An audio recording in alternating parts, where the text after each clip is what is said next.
Good morning, students. This is first chapter and we are continuing with the exercises. Yesterday and previous video I have explained you about the true and false and take the right option. Today we are continuing with the exercise, that is fill in the blanks. We have given the option dehydration, fiber, muscles, bad, refrigerator. So we have to choose this word which is appropriate with this meaning. So first one, exercise makes our dash strong. Exercise makes our dash strong. Exercise हमारे किस part को strong करता है? Muscles को. तो यहाँ पे fit क्या बैठ रहा है? इसके अकॉर्डिंग डिहाइड्रेशन नहीं स्ट्रांग होता है, फाइबर स्ट्रांग नहीं होता है, बैड भी स्ट्रांग नहीं होता, रेफ्रिजरेटर तो बिल्कुल स्ट्रांग नहीं है. सो मसल्स को स्ट्रांग करता है. So this is the right answer of the first fill up. Now second one, drying of food items to preserve them for a long time is called dehydration. Drying का मैंने पहले भी बताया था कि उसका दूसरा नाम क्या है? डिहाइड्रेशन है, जिसमें हम क्या कर देते हैं? पानी को पूरा निकाल देते हैं, right? So drying of food items to preserve them for a long time is called dehydration. जब हमें ज्यादा दिन तक खाने को रखना है तो उसको हम सुखा के रखते हैं, तो इस प्रोसेस को बोल देते हैं dehydration. Food is kept in a refrigerator to preserve it for some days. Food को हम कहाँ रखते हैं ताकि बहुत कुछ दिनों तक चल जाए? तो वो क्या है? रेफ्रिजरेटर. रखने की बात आई है इसलिए रेफ्रिजरेटर नाम रखा गया है, राइट? अगर कुछ और वर्ड्स होते, जैसे आपके प्रिजर्वेशन के अलग अलग तरीके पूछे होते, तो फिर हम और भी तरीके थे, जैसे ड्राइंग, कैनिंग, बॉटलिंग, आपके पिकलिंग. लेकिन यहाँ पे रखने की बात आ गई. केप्ट. केप्ट मतलब रखना. तो खाने को कहाँ रखा जा सकता है? तो रेफ्रिजरेटर में ही रखेंगे, राइट? उसका प्रोसेस कोई नहीं बता सकता अभी कोई. So spoiled food items, fourth one is spoiled food items are dash for our health. मैंने spoiled का मतलब पहले भी बताया है. spoiled means आपका खराब, सड़ जाना, ठीक है? जो सड़ा हुआ खाना है अगर वो हमने खा लिया, मतलब जानबूझ के तो नहीं खाते हैं, लेकिन ऑब्वियस सी बात है, कभी देखते हैं अंदर नहीं सड़ा हुआ है, लेकिन हमें सड़ा हुआ है लेकिन हमें दिखाई नहीं दे रहा है वो चीज़, तो अंदर उसके न्यूट्रिएंट्स पूरे खत्म हो चुके हैं, तब भी वो स्पॉइल्ड ही है. तो स्पॉइल्ड फूड आइटम अगर हम खा लेते हैं तो वो हमारी हेल्थ के लिए क्या है?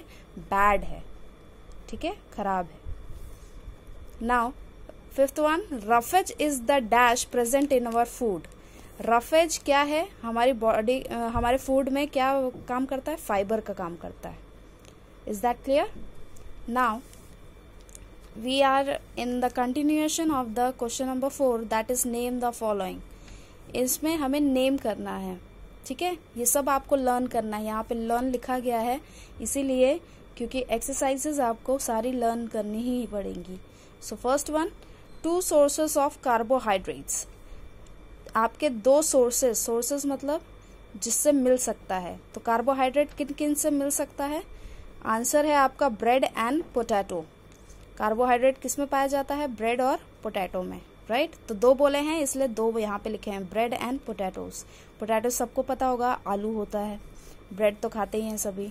सो 2 एग्जाम्पल्स ऑफ मिनरल्स, आपका कैल्शियम एंड आयरन. क्या है? कैल्शियम और आयरन. कैल्शियम मैंने बताया था व्हाइट कलर से याद रखना, जैसे टीथ और बोन को स्ट्रांग रखता है, तो वो क्या है? कैल्शियम स्ट्रांग रखता है, राइट? ये हमारे खाने के अंदर ही होता है. आयरन, आयरन क्या है? जो आपके ग्रीन लीफी वेजिटेबल्स में मिलता है. मिनरल, ऐसा मिनरल है जो ग्रीन लीफी वेजिटेबल्स में मिलता है, जैसे स्पिनच. मैंने आपको एग्जांपल भी बताया था जब हम पढ़ रहे थे मिनरल्स के बारे में, तो मैंने आयरन के बारे में बताया था कि आयरन खास तौर पर किस पे पाया जाता है? स्पिनच में पाया जाता है, ठीक है? 2 एग्जाम्पल्स ऑफ विटामिन्स. विटामिन्स आपके 2 लिखने हैं, तो कौन कौन से हैं? A and B. और अगर एग्जाम्पल होते तो सी, डी, ई ऐसे करके लिख सकते थे आप. अभी 2 ही पूछे हैं, तो इसका क्या है? Vitamin A and vitamin B. Now fourth one, a nutrient which gives more energy than carbohydrate. एक ऐसा न्यूट्रिएंट बताओ जो कार्बोहाइड्रेट से ज्यादा एनर्जी देता है. 2 एनर्जी गिविंग फूड हैं आपके, कौन कौन से? Carbohydrates and fats. तो यहाँ पे पूछा है कि कार्बोहाइड्रेट से ज़्यादा एनर्जी कौन दे पाता है, तो दूसरा क्या हो गया, fats, right. So for fifth one, 3 food groups. 3 food groups आपको याद करवाए हैं, आपको सबको याद भी हो गए होंगे। पहला क्या है, एनर्जी गिविंग फूड्स, दूसरा है प्रोटेक्टिव फूड्स एंड तीसरा body building food. Energy giving food में आपके क्या आते हैं, कार्बोहाइड्रेट एंड फैट्स। प्रोटेक्टिव में आपके vitamin and minerals, and third में बॉडी बिल्डिंग में क्या आता है, सिर्फ प्रोटीन आता है, राइट। नाउ क्वेश्चन आंसर्स, अभी फिलहाल के लिए मैं 2 ही समझा रही हूँ क्योंकि कंटिन्यूएशन करना है और थोड़ा समझ के भी चलना है, तो इसलिए ज्यादा जल्दी ना हो, इसलिए मैं अभी 2 ही करवा रही हूँ। आपके टोटल जो हैं वो हैं 7 क्वेश्चंस, तो अभी सिर्फ फिलहाल के लिए 2 आप याद करिए, बाकी कल के वीडियो में। Now the first one, why do we need food. हमें फूड की जरूरत क्या है, हमने समरी में भी पढ़ा था। We need food to grow and stay alive. हमें फूड की जरूरत इसलिए है ताकि हम ग्रो कर सकें और जिंदा रह सकें। ग्रो मतलब बढ़ना, ठीक है, अलाइव का मतलब जिंदा रहना। सो मीनिंग पता चली गई होगी कि हमें खाने की क्यों क्या जरूरत है।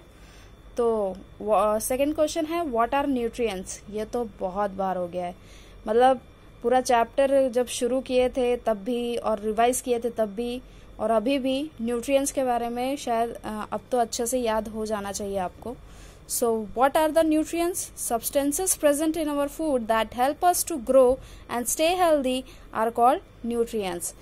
कुछ ऐसी चीजें जो हमारे खाने में मिलती हैं जो हमें क्या मदद करती हैं, ग्रोथ में हेल्प करती हैं और हमें हेल्दी रहने में मदद करती हैं, उन्हीं को बोल देते हैं न्यूट्रिएंट्स, राइट। सो ये आपका न्यूट्रिएंट हो गया।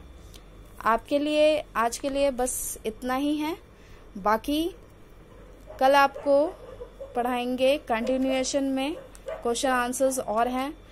आप एक काम करिए, इसको या तो कहीं रफ कॉपी में लिख लीजिए फिर याद करिए, और नहीं तो आपको मैं फोटोज तो भेजती हूँ, फोटोज के जरिए भी आप उसको याद कर सकते हैं।